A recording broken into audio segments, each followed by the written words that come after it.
as you said, it's a virus. So a virus can kill you, or it can get you sick, take its course, and then you're immune to it.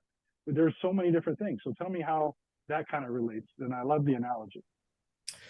Yeah, and yes, and that's where we get into what we talked about a little bit earlier, which was the impact to the individual can be incredible.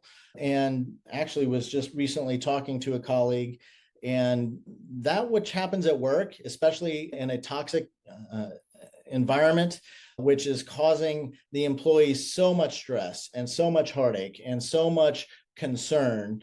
All they're thinking about is survival, really, and what they need to make the paycheck, and they need to care for their kids and their family and their wives and their husbands and their everybody that's involved with that's tied to basically them having secure employment and so forth. And so they're really, when they're at work, they're worried about what's going on at home, and then when they get home, they're angry, they're upset. It can create marital issues.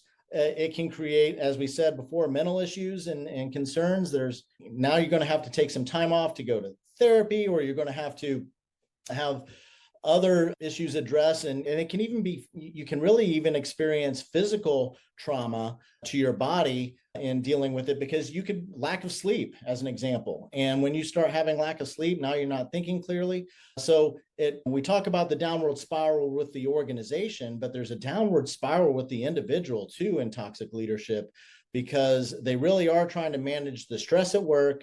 It creates stress at home. And so now they're trying to resolve the issues at home they're not going to be these sole issues with regards to maybe the stress on a marriage or the stress on a relationship between a parent and children and that sort of thing. But it's a contributing factor for sure. And that's not what we want out of our organizations. Our organizations need to be focused on keeping the stress as low as possible, and any overspill of the work stress off of the family and off of the personal life. We want that good personal work-life balance kind of thing. So ultimately, so we've talked about the bad stuff, right? We talk about what it can do, how it can affect people.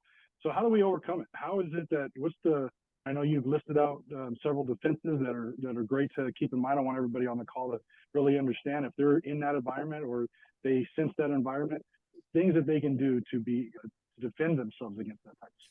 Yeah.